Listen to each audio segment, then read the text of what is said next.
Wonderful. So welcome everyone. My name is Jeanette Jackson. I am the CEO of Foresight. We are Western Canada's clean technology accelerator.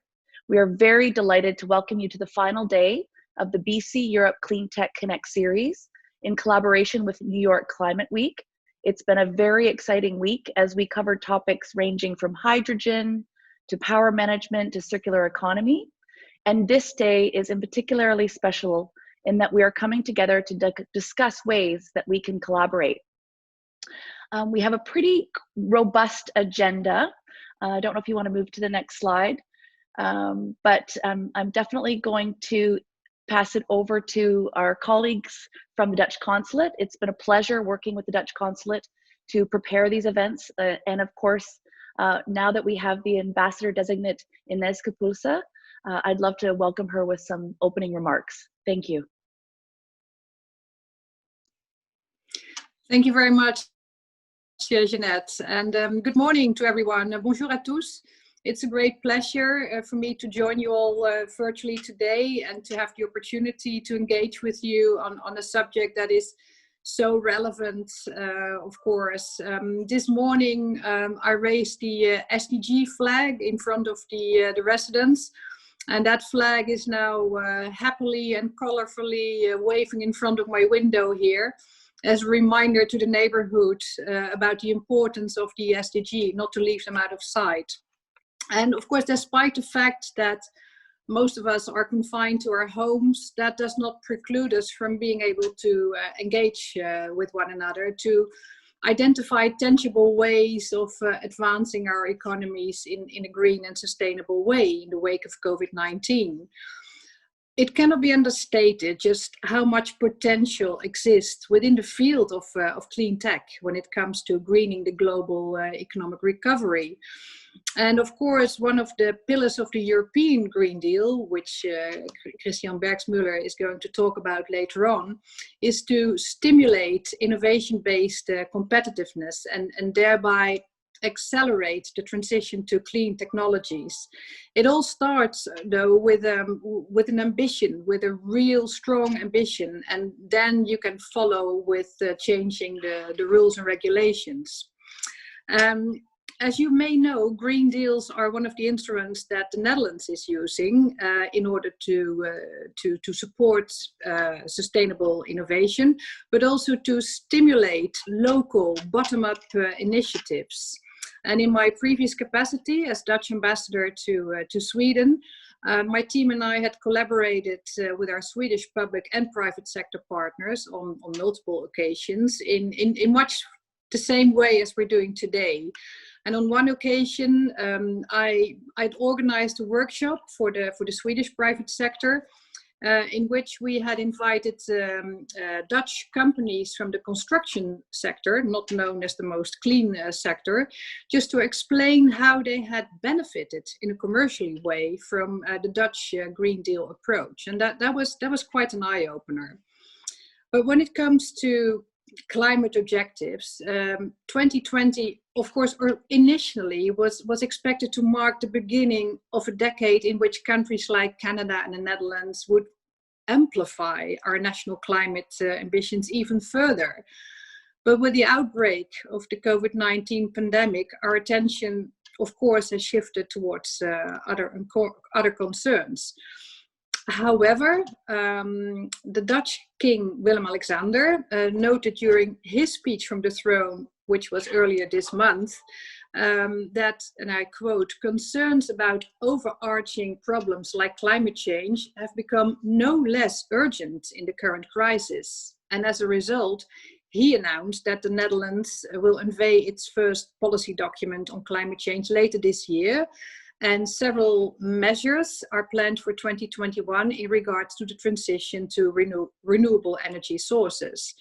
And here in Canada, of course, the focus upon the climate crisis is also clear for everyone. The Governor General, Julie Payette, enlightened this during her speech from the throne last Wednesday, in which she emphasized that climate initiatives will comprise the cornerstone of Canada's recovery efforts. And this included a pledge to advance Canada's global competitiveness in the clean technology sector. So while we are facing a period of heightened uncertainty and very worrying time, I think, it's crucial, perhaps now more than ever, that we collaborate with our like-minded partners in order to repair in a sustainable way, but also to prepare for the challenges that we will have to face. So I would really like to thank Foresight Cleantech Accelerator Center, as well as our Consulate General in Vancouver, my colleagues there, and other partners, for organizing this week-long initiative. Super relevant. I'm very excited to be part of that. And of course, I look forward to listening to each of the distinguished speakers, and I look forward to what will hopefully be a very valuable and productive interactive discussion. So thank you very much. Merci beaucoup. Back to you, Jeanette.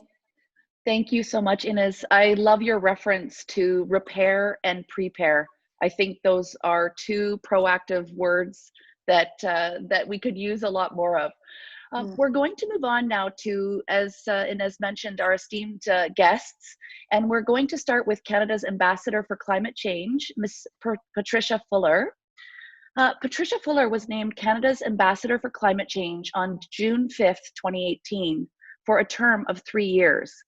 The mandate for Canada's Ambassador for Climate Change includes providing advice on climate change considerations in Canada's international priorities, so perfect for this conversation, leading bilateral engagements with partner countries on clean growth and climate change, representing Canada in international cooperative initiatives related to climate change, and finally promoting Canada's clean growth and climate change priorities. Ms. Fuller holds a bachelor's degree of honors in economics and political studies from Queen's University and a Master of Science with distinction from the London School of Economics.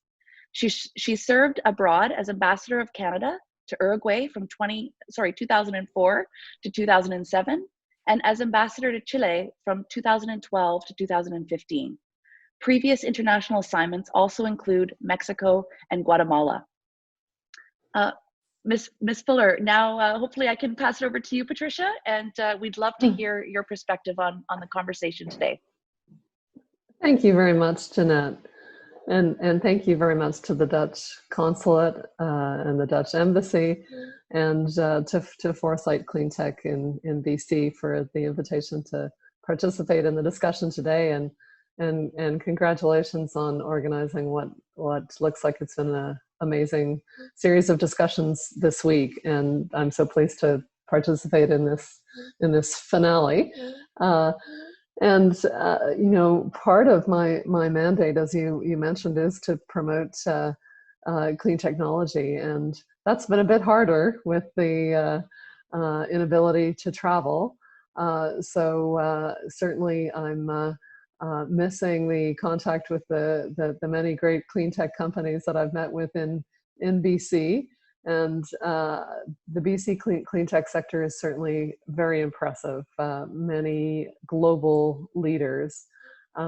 So I think this initiative to have a conversation between BC and Europe, Europe with its significant leadership on climate change and the Green New Deal, as the ambassador mentioned, it's a very good place to have a conversation about collaboration on clean technology and on climate action.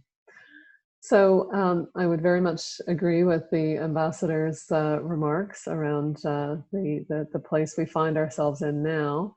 The pandemic has certainly created enormous challenges for all of us, and certainly for companies, and certainly for the clean tech sector. But it is more important than ever to move forward with action on climate change, and we cannot put off one crisis to deal with another. And in fact, it makes a lot of sense as we look at investing in the green recovery to do so in jobs that will be sustainable for the future. So certainly, I think there's a broad global consensus emerging around the importance of a green recovery. And we're aligned in our throne speeches, as the ambassador has also noted, that our throne speech earlier this week made the commitment that climate action will be a cornerstone of the government's plan to support and create 1 million jobs. And it also committed to making Canada the most competitive jurisdiction in the world for clean technology companies, which I think we're in a very good place to do, because the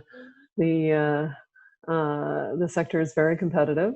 The Global Cleantech 100 found Canada to be the most competitive jurisdiction in the G20 for clean tech. And we have regularly had a dozen companies on the top Cleantech 100 list of companies that will have the most impact on the transition to low carbon. So in terms of how we do that, the throne speech mentioned some measures, including launching a new fund to attract investments in making net zero emission products in line with our commitment to net zero emissions by 2050. And it also mentioned cutting the corporate tax rate by 50% for clean tech companies. And this builds on considerable investments that the government of Canada has already made in supporting this sector. But it's not just about direct support. It's about the policy framework. We have to create domestic demand for our clean tech products. And that is where our commitment to meet and exceed our 2030 target, also reiterated in the throne speech, is very important. The commitment to continue with carbon pricing, which of course has been in place in British Columbia for over a decade now, and has something to do with the existence of a competitive clean tech sector.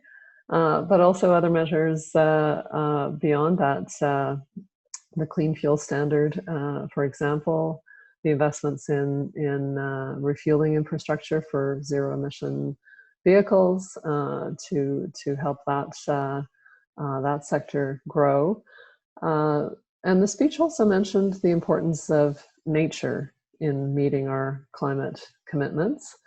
Of course, nature is also very important to us for all sorts of other reasons and fundamental to humanity, but it can play a huge role in meeting our carbon emission targets. In fact, it's been estimated that it can absorb 1/3 of the emissions that are required to meet the Paris targets through carbon sequestration in natural ecosystems. And this is an area where we're working very closely with the Dutch government as part of the Dutch leadership on the Global Commission on Adaptation, because in addition to the role of nature in sequestering carbon, it's also very important for building resilience to the impact of climate change. So Canada is working together with Mexico to lead an action track on nature-based solutions that will profile some of the most significant examples of leadership in this area, including Vancouver, which is, with its Rain City strategy, is using natural ecosystems to absorb the target, I believe, is 90% of rainwater in natural systems. So this is an area of innovation as well. It's one where Canada and Europe, I think, have a very much of a shared vision, and one where we can certainly work together. And as we think more broadly about our cooperation between Canada and Europe, certainly there are significant opportunities, and the CETA agreement with the benefits it represents in terms of market access to Canadian and European companies makes for very good grounds for partnerships, as we saw at the CETA workshop that we held in Montreal in November of last year, and we plan to do another workshop of that nature. And I think, certainly one area where we have already established considerable cooperation between Canada and Europe, and which will definitely grow, is around hydrogen, which I know you had discussions on earlier this week. And Canada is putting the finishing touches on our hydrogen strategy. We of course have companies that are already very actively involved in Europe, and I think with this strategy will position Canada to become a supplier of choice for clean hydrogen, as well as to build on our technology leadership in this area. So this will be an exciting area for cooperation between Canada, the Netherlands, and Europe more broadly. So again, pleasure to be here, and I look forward to the conversation. Back to you, Jeanette. Thank you so much, Patricia. I really appreciate your shout out to BC and Western Canada. Across Canada, I think there's tremendous areas of competency and competitiveness, but there's also gaps, and so collaboration is more important than ever as we look to see how our colleagues in Europe are navigating the path forward to a green economy, and of course some things that we're working on here at home. Next up, I'm going to pass it over to Selena Bazi. Selena is the Assistant Deputy Minister of Trade and Industry Development. She is responsible for the province's network of trade offices located in strategic markets around the world, as well as the development of BC's core and emerging sectors. Investor relations, business intelligence, and market development are just a few of the activities that she embarks on. Selena is a long-standing public servant, and we at Foresight were delighted to follow along the amazing work that she also led. I believe you led, Selena, with the Food Security Task Force and the great work that was done for the province of BC. So Selena, if I can pass it over to you. Great. Thank you, Jeanette, for the introduction, and good morning, everyone, or good afternoon, depending on where you are in the world. I guess one of the wonderful things about Zoom webinars and conferences is that we do all get to connect in real time from all across the world. So definitely a nice element of our new reality. So thank you very much. As Jeanette mentioned, I am the Assistant Deputy Minister for Trade and Industry Development, and I wanted to apologize that I'm not the originally slated speaker for this webinar. I believe we were expecting Honorable George Heyman, who is the Minister of Climate Change and Environment. But as many or most of you may know, British Columbia is actually in a period of interregnum as our government prepares to go to an election in the weeks ahead. And so I will be quite cautious during my remarks here to not presuppose any priorities or direction of a potential incoming government. However, with the leadership and great work that we've been able to accomplish under Clean BC, under the administration that we have had in place here for the past 3 years, there is a lot to talk about when it comes to clean technology and low carbon economy, and I'm very pleased to be able to do that. And again, I guess I would say that I bring a little bit more of that industry perspective to this discussion, given my role. And so once again, thank you again to Foresight for arranging this, and thank you very much, Consul General Snooken, for the invitation. Pleased to see everyone on here, and it sounds like we're all doing very, very like-minded thinking as we prepare for recovery, and I guess what we're here in BC calling a little bit of repositioning. So green technology, green economy, whatever it's been called throughout a number of decades now, certainly since I started my career with the BC Public Service about 15 years ago, it's been a part of our identity and a part of what we've been doing in terms of economic growth.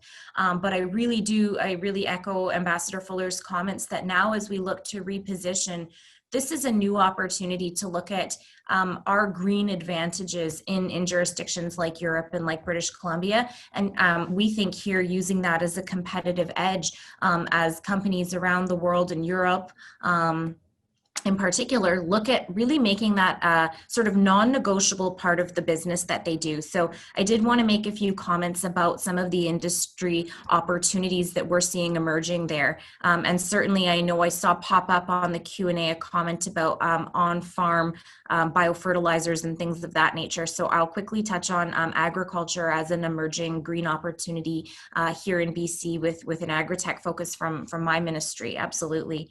But first off, I just did again want to acknowledge that this is a privilege to join my panelists, Patricia Fuller, as well as Dr. Christian Bergsmailer. And I would also like to thank the Netherlands just for taking quite a bit of leadership in their position in the consulate here in British Columbia. It's been a great working relationship, I would say, for at least a year now, working with them when I was in my previous position in the Office of the Premier. And so I think that kind of leadership and strengthening the relationship between Europe and EU and ourselves, there's a lot of natural linkages there. And I know that, you know, some of us, Jeanette and myself, were fortunate before there was a travel restriction to be able to go and travel and see that part of the world. And we were, you know, fascinated to see some of the advances that you've made there, and looking at finding ways to continue on those conversations virtually until we can travel again. I just wanted to acknowledge that BC is the 5th largest export destination for Europe. And so Europe is really a key trade partner for our province, certainly with big investment opportunities between us, like Royal Dutch Shell. But really what we're here to talk about is all of those interesting opportunities to grow companies that can learn certain elements from being in British Columbia, where we have some advantages in things like AI, advanced technologies, and of course being on the gateway and close to industries, as well as much of the advanced leadership in the EU. So I also just wanted to acknowledge that BC, we are a tiny jurisdiction when it comes to brand Canada as a whole, but we hope that we have quite a bit of brand power ourselves as being a really sort of green jurisdiction with leadership in climate and carbon pricing, as was mentioned, for over a decade. And so just wanted to acknowledge that we do have our own trade representative team in Europe, and that's led by Rupert Potter, who I believe is on this call today as well. So we'll be looking at trying to carve out a bit of a niche story for British Columbia, why we're a great place to do business, and how and why we grow amazing companies here with the help of our ecosystem, which is, of course, Foresight is a huge part of growing many of those clean tech companies. But spread the word that this is a great place for clean tech to live, root, anchor, and grow. So a couple of things I wanted to mention about some of the industry areas that we're focusing on from economic recovery. Before the interregnum period did start, our government released a plan. It's called Stronger BC, and it has a lot of key sector areas that will be focused on, of course, depending on the priorities of an incoming government, but wanted to touch on a few of those briefly that we are seeing as major opportunities. So one of them, as Jeanette mentioned, last year, out of the Premier's office, I was involved in leading the work of the Food Security Task Force, which was a panel of 3 people. They took a look at agriculture, but more specifically agri-tech, which is a clean agricultural technology, and looking at how we can develop agri-tech as a standalone sector, not only for our own food security, so looking at ways to grow more food and different types of diverse food, but also taking the technology and how you do this food growth and sharing that around the world as some of the food dynamic trends really change. So quite a bit of work was done with that. We do have a report. I hope many of you have read that. It's an excellent report. It's a very ambitious report, which is what exactly I think what we need right now to kind of catalyze ourselves around some priority initiatives. But what I would say is that report was released in January, and just months later, certainly for the first time, you know, in my adult life, I was looking at empty store shelves in the grocery stores and looking at really high prices for some of the commodities that we see in the grocery stores. And that conversation about food security and the ability of technology and technology companies to support food security was really salient at that point in time. So BC is going to be looking at the whole gamut of technologies and growing up our emerging companies in agri-tech to really kind of play a leading role. So for colleagues across Canada and in the EU, really looking forward to working with you as we develop that out here in British Columbia. The second thing, and I know I mentioned sort of clean, green industries, we have been doing some work here in British Columbia to start to look at, you know, do we actually have a low carbon advantage when it comes to many of our industries in things like oil and gas and forestry and mining and metals. And we're starting to see that, in fact, yes, we just might. And in some ways, because we do have the benefit of being endowed with hydroelectricity, but also in some of the ways that our companies here are really embracing that sustainability mandate. And that's leading to companies that we're working to prove out.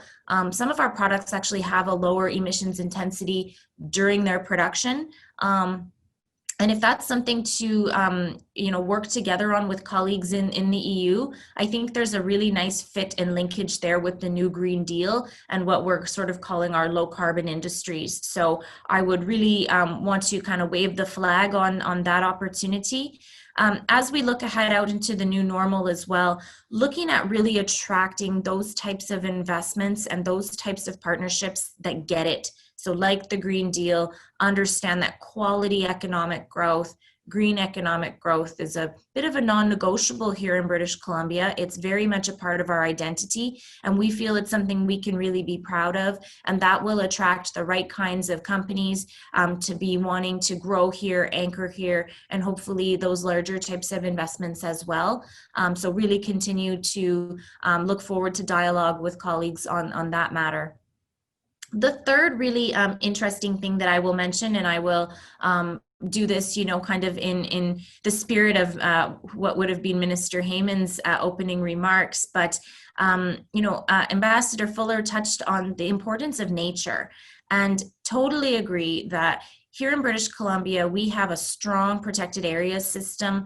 We have an abundance, as you all know, of natural habitat, wildlife, so much diversity, more than I think most of the rest of Canada. And we are really leading in some of what the federal government would like to see in terms of protected areas by 2030. And so the ability to kind of use that as part of a green brand, but also share many of those best practices about nature and the importance of protected areas, ecosystems, wildlife. We have a lot of strengths in science, genomics, and that's going to spur off clean technology companies that can share, how you operate in such a balanced type of environment around the world. And so welcome conversations on that as well. The last thing I'll touch on is forestry, of course. We are a very, very strong forestry jurisdiction, and our colleagues in Europe are certainly ahead of the curve for us when it comes to mass timber technologies, things like cross-laminated timber and building innovative types of green buildings. But it's something we are very focused on here in British Columbia as well, not only because the world is going to continue to grow, and if we can help that be green construction, that's fantastic. But also, as Ambassador Fuller mentioned, the ability of these green buildings to actually be carbon sequestration facilities is phenomenal. And so we're looking at really advancing some technologies here in British Columbia, starting to answer those questions about what kinds of buildings can be built, increasing complexities, malls out of mass timber, parkades out of mass timber. And so part of our economic recovery is also focused on building out that priority sector, not only as diversification for our forest industry, but also certainly trying to develop a niche and share that expertise in the world as to how you can go higher, broader, more complex with this type of green construction. So overall, our economic recovery package, which was announced last week, is really focusing on green job creation, helping with sustainable emerging economies, and looking at opportunities to take, the unprecedented time in our economy as a chance to step back and think, let's not just rush back to kind of the old normal. Let's think about how we want to reposition ourselves in the world, how we want our, jurisdictions around the world to regard us, and what strengths we can bring to help the overall sort of global economy, really embracing those SDGs and being such a small jurisdiction, really trying to pack a punch in some of those key industry areas, things like agri-tech, low carbon reducing technologies in our existing industries, and then certainly look for more from us with mass timber as we look to advance our package. And I'm sorry that I can't say too much more about current priorities, but I do believe that, you know, the direction and the high level priorities that were laid out in the throne speech are very inspiring to us as British Columbia. We certainly hope that our own federal government, as well as our colleagues in the EU, see us as a partner. And even though we are small, we are mighty when it comes to clean technology, and really do look forward to advancing this very, very important conversation with you all. Thank you again for the time to share perspectives from British Columbia. That's all for me for now. Thank you, Jeanette. Thanks, Selena. No, that's really great. I wanted to draw 3 quick points. One, if folks on the line have not seen the Clean BC plan, please do Google it and take a look. I think it's a very progressive model for provinces across Canada where BC has taken a lead. Second point, I appreciate, Selena, you touching on the innovation sector in terms of early stage companies. A report just released by the International Energy Association noted that to reach our climate targets, we really need to start supporting those earlier stage innovators so that we can deploy technology rapidly to meet climate targets. And finally, really important note on value add products, you know, transitioning our forestry sector to not only produce raw materials for the world, but to also build out great products at home regarding built environment and all of the great opportunities for innovation there. So some great highlights. Next up, we were positioned to have Dr. Christian Bergsmuller attend. Unfortunately, he is having technical difficulties. So we are going to have his colleague Delphine Sillard, Head of Trade and Economic from the Delegation of European Union to Canada. I apologize about the title, but maybe Delphine, if you could please introduce a little bit about yourself and then add some context, that would be great. Thank you very much, Janet. Do you hear me? Is it working? Yes, you're great. Thank you. You're good. In fact, I was in a visio this morning with colleagues from Environment Canada and colleagues from Brussels, and a colleague from Environment Canada said that they now have a collection. They are collecting money for funding for NGOs. Whoever says, "Do you hear me?" Contributes $2 to the fund. So I'm going to add $2 to these good funding for NGOs. So thank you very much, Janet, for inviting us to this webinar. Unfortunately, Dr. Bergsmuller indeed had a technical problem connection, so he asked me to step in. I'm head of the Economic and Trade section at the EU delegation in Ottawa. Before that, I came to Ottawa 2 years ago. Before that, I was head of unit in the directorate in charge of trade negotiations. The directorate which negotiated and which is now implementing the trade agreement we have with Canada. And I'm an economist by background, and my team was looking at the impact of our trade agreements, the economic impact, but also the social and the environmental impact. And I think that's a very important element, is that whenever we we take new initiatives, we have to look at the impact of the initiatives from all sides, not only economic, but also environmental. So Christian asked me to step in today, so my apologies if it's not a fully fledged speech that I have. He asked me to present the Green Deal.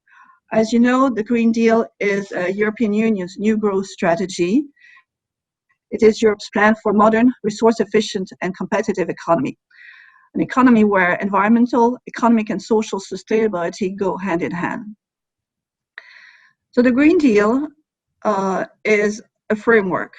It's an action plan to boost the efficient use of resources by moving to a clean circular economy, restore biodiversity and cut pollution, invest in environmentally friendly technologies, decarbonize the energy sector, and ensure buildings are more energy efficient. It is also an essential element of the recovery package. As we exit the immediate sanitary crisis at hand, it will have a central role to play in achieving a just and rapid economic recovery. So in a matter of months, we already presented a climate law, which will make binding the objective of climate neutrality by 2050, as was announced in the throne speech yesterday, 2 days ago. A circular economy action plan, a biodiversity and a farm to fork strategy. And I was very interested hearing Selena mentioning the importance of the agricultural sector in reaching our objectives in terms of environment.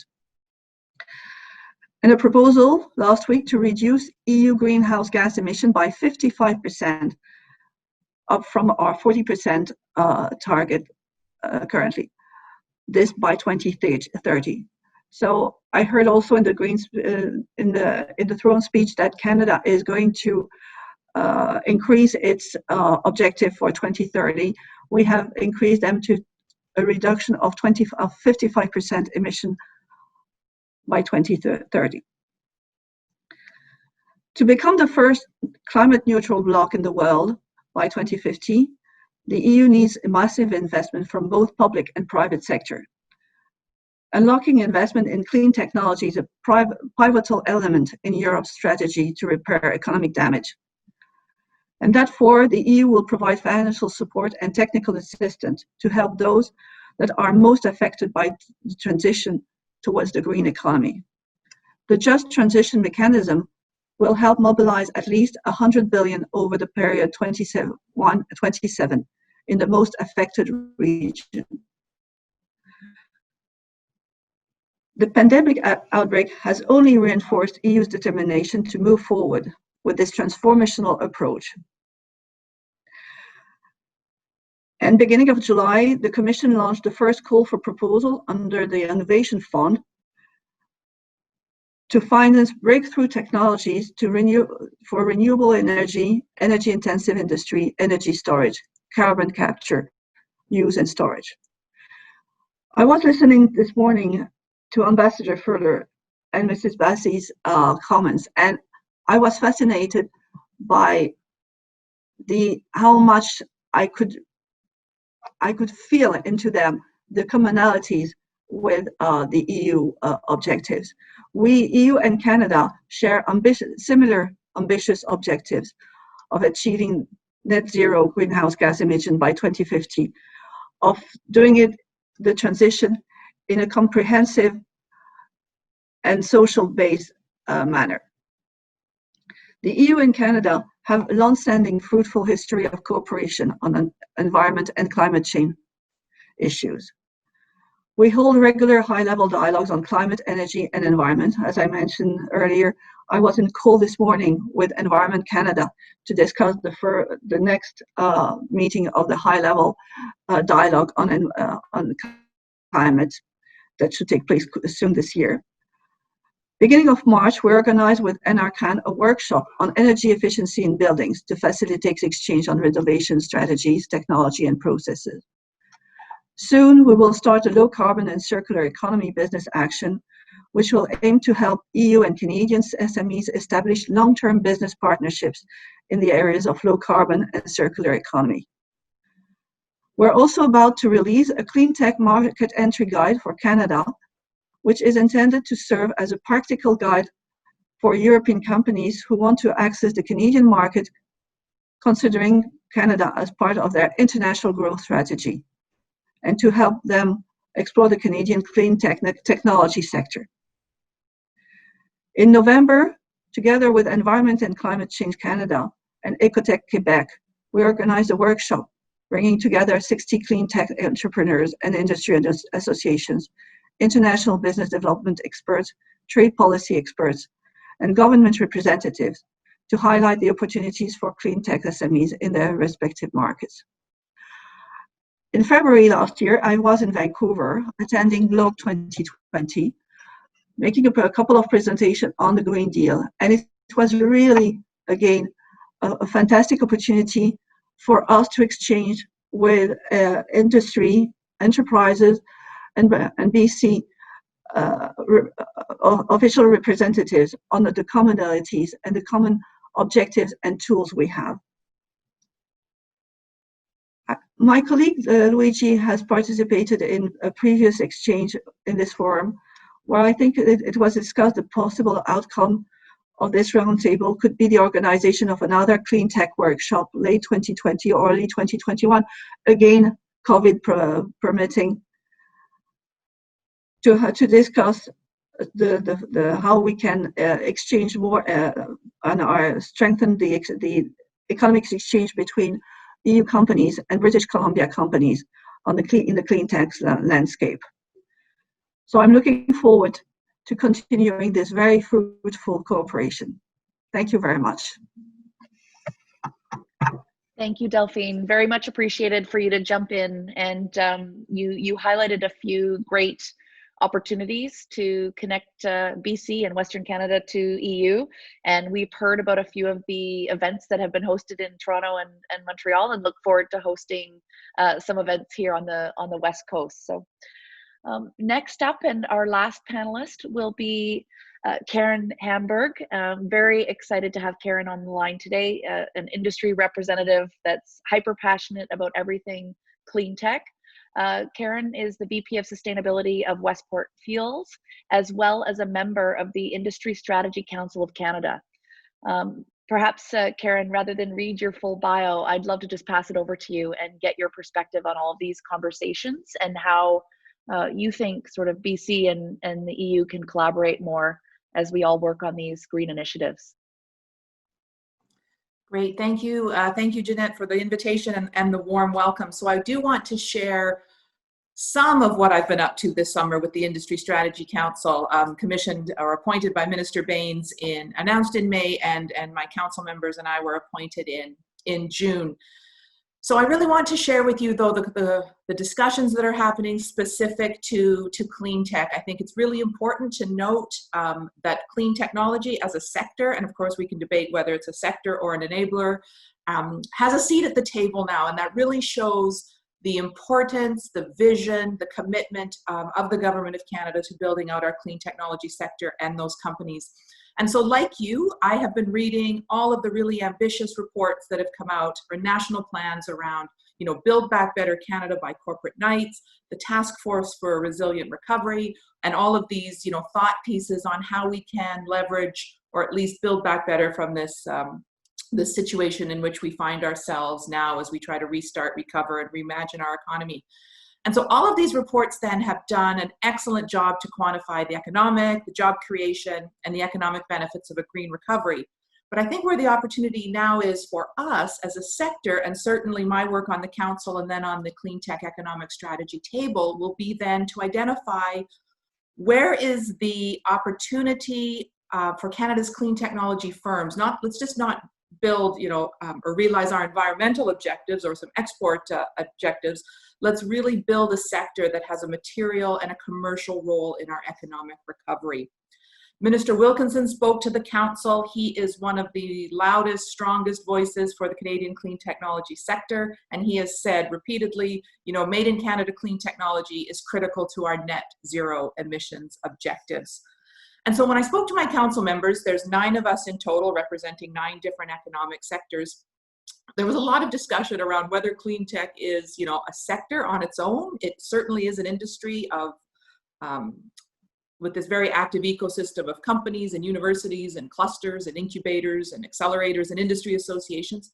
But to what degree is it an enabler for other incumbent industries? It's an enabler of economic growth and environmental performance and long-term competitiveness. It can enable reconciliation and equality through economic development and job creation and climate resiliency in Indigenous and remote communities.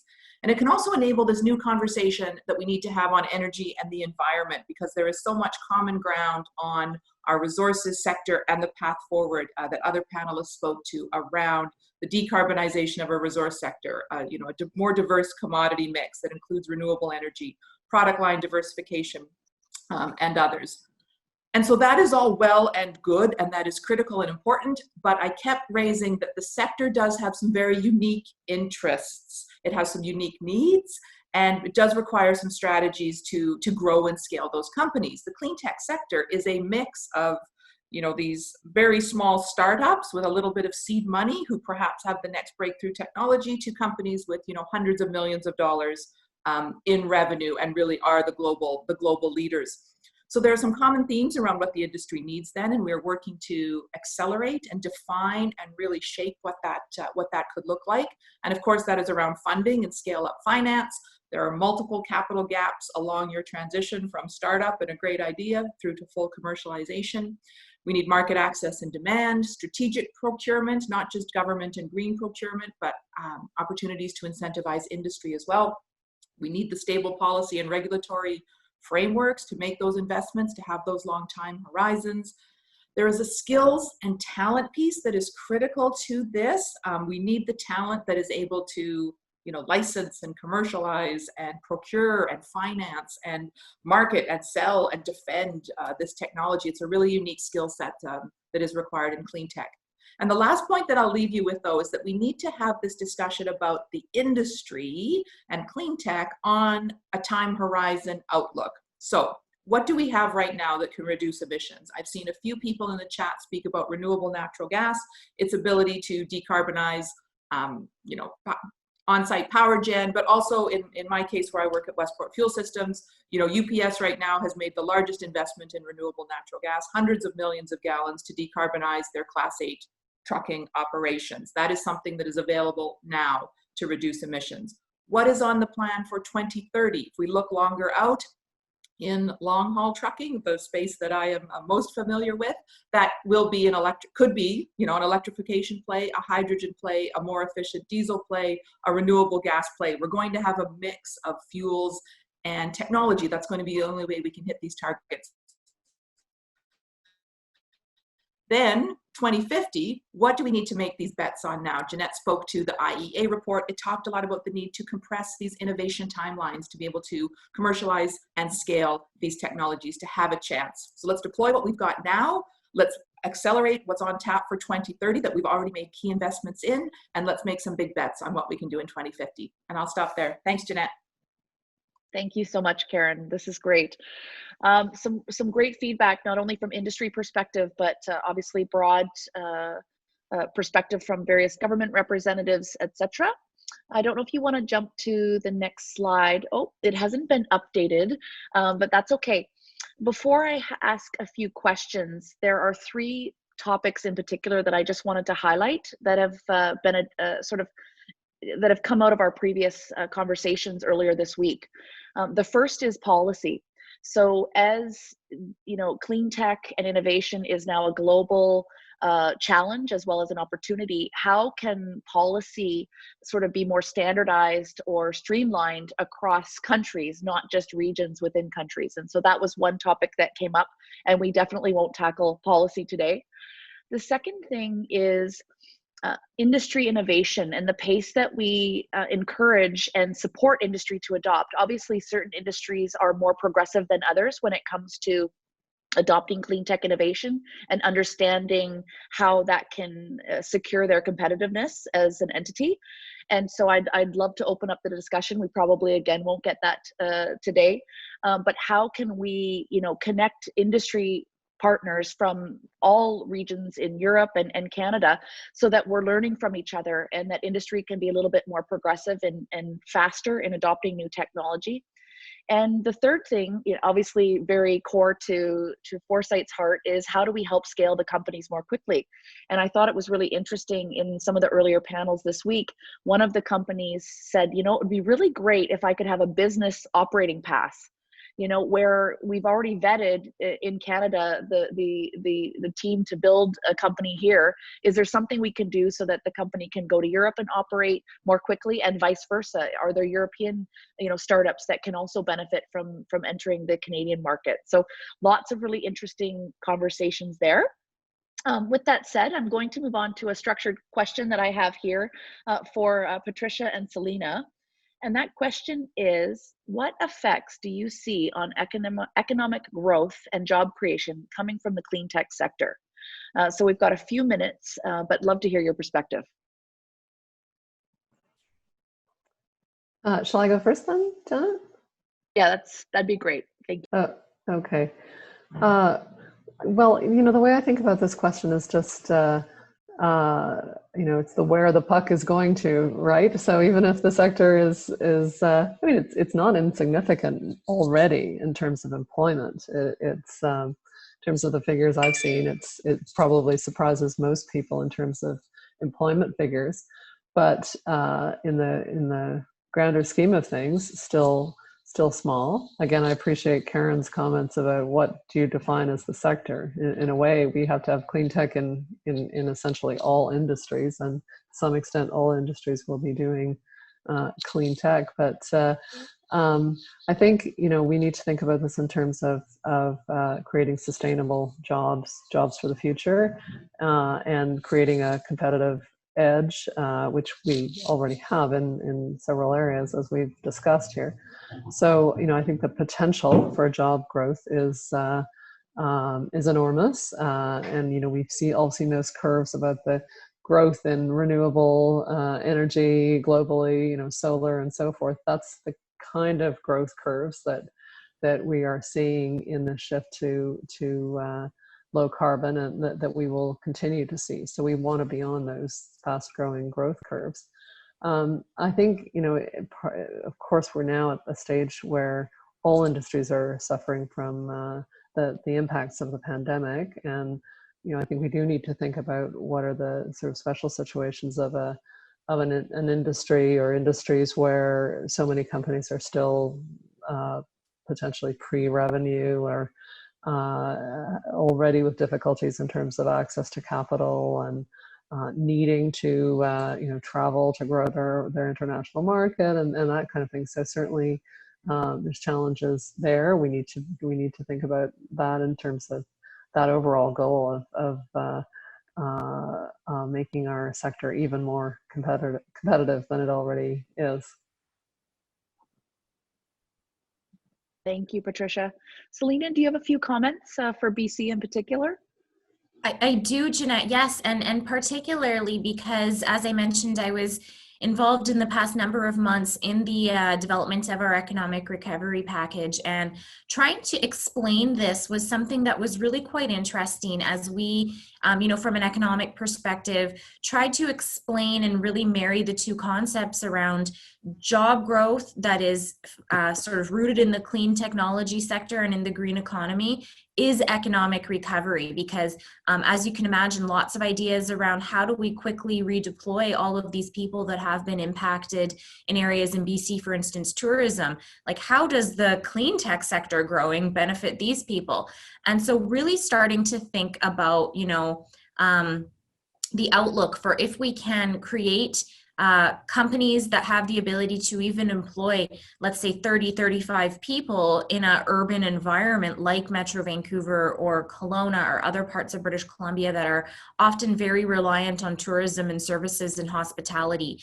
We see this as a very good opportunity for transitioning those types of jobs. So that's sort of one way I see the effects of this sector, that if we can continue to grow these companies and scale them up and they become small and medium-sized businesses, that's a job growth opportunity on one scale. The other piece that I mentioned in my earlier comments is the effects of job growth by focusing on really core areas, like with mentioning agri-tech, like mass timber, that could enable us to specialize in sort of job creation opportunities matched up with workforce development strategies to help people understand there's a path forward in these, because as has been mentioned in this panel, it's hard to define. And so if you're out of work right now and you're thinking, oh, a job in clean tech, what does that mean for me? We want to try and put some parameters around what that could realistically look like, what your day job might look like, and what you might reasonably expect to earn. And so that's some of the work that we'll be doing in sort of the next chapter of our preparations for economic reinvention and transition, with really a focus on ensuring that our early advantages and our early opportunities in growing clean tech companies can make a difference for people that need to find jobs for themselves in these emerging industries. And then I guess the third and fourth things I would say is that as the technology develops and as we start to hopefully raise the flag that BC is a great place to develop green technologies, clean technologies, and here's the types of niche subsectors that are really strong in British Columbia. As mentioned, our hope is that we can attract a few major partners that really want to set up shop here, and those then in turn become large job creation opportunities, whether that's in sort of manufacturing components for the green economy or whether that's in technology directly itself, is another effect that certainly we hope to see. And then fourthly, and sort of picking up on some of Karen's comments, securing our existing industries, because when we look at the word sustainability, I don't think anyone would suggest that that means the way our core industries are functioning today are unsustainable, but certainly they will all need to modernize. They will all need to continue to embrace green technologies, and that will help secure the job base there. So to answer your question, I think that the effect of clean tech and green economy is really all encompassing across economic recovery and sort of the future of job growth. It's just a little bit hard to define, and so we'll look to working with partners on this panel and on this call overall, and helping define that and come up with those realistic examples so that we're talking about something that makes sense and that people can see themselves in from a job creation perspective. No, that's great, Selena. As you know, when we were doing our core cluster report, engaging folks throughout the province, not everyone self-identifies with clean tech, even though they're doing great work in sustainability within their own respective sectors, whether it's pulp and paper or forestry. So really great learning experience on that front as well. Unfortunately, we are out of time, but I would like to pass it back to Ines, if possible, for a few final comments, and then I'll close out the session. Thank you very much, Jeanette. And I must say, I really enjoyed this discussion. And I think what you need, for an effective panel discussion, you need to have the right blend of speakers, moderator, and of course, here I think the ideal chemistry was achieved. Each of the speakers brought their own unique outlooks and expertise, and that really made it into a rich seminar, I think. In the case of British Columbia, it's clear that the government's response to the pandemic is, well, both comprehensive and far-reaching. Quite impressed. And with such a broad array of sectors that have been hit here in British Columbia, the provincial government is putting programs in place that will really rebuild those sectors in a sustainable way. And as evidenced by Selena Bazi, BC's clean technologies sector will play a crucial role in stimulating economic growth, which will help the province to emerge from the pandemic hopefully stronger. I think BC is already a very strong brand, and an emphasis on, you mentioned food security and clean tech, clean agri-tech is really relevant. But of course, we need the federal level as well. And as Ambassador Fuller mentioned, you need to have a policy framework as well on federal level. So as far as I'm concerned, Canada is already a world leader in the development of clean technologies, and the economic recovery from the pandemic presents an opportunity for continued innovation and growth in this space. And to me, Canada really seems well poised and prepared to seize that opportunity. Now, of course, these measures can only be pursued at the political and policy levels, and they also need to coincide with the commitment from the industry. And fortunately, there seems to be an interest there among key industry players here in Canada, as Karen Hamburg mentioned. And even in the face of all these COVID-19 challenges, companies like Westport Fuel Systems are remaining steadfast in their commitment to support Canada's green recovery. And at the same time, on the other side of the Atlantic, similar efforts are being pursued at both political and industry levels. EU leaders have made it clear that the response to the pandemic must integrate climate goals. And as mentioned by Delphine, you need a goal, you need a plan, and then you need a law. That was well phrased. And of course, these efforts are only further enhanced when combined with as many countries as possible, to start with like-minded partners such as Canada. So to round off, the road ahead in the next few months or even years will undoubtedly be challenging. I mean, it's a bit of a cliche and an understatement, but that's what it is. But discussions like these really produce a palpable sense of opportunity and maybe even slightly optimism as well. Partnerships such as those among the EU and Canada and the province of British Columbia are really necessary and should be further fortified. So let's collaborate together to develop strategies that will ensure economic recovery, integrate climate inclusiveness, and for the benefit of all, but certainly also for the benefit of the planet. So thank you to Foresight, thank you to Jeanette, thank you to colleagues in Vancouver and here in Ottawa, thank you to the speakers and partners, and of course the audience. I really enjoyed this. Thank you very much. Thank you, Inez, and she's definitely thanked everyone, so we appreciate all the panelists. I think it's great, Inez, that you commented on industry engagement.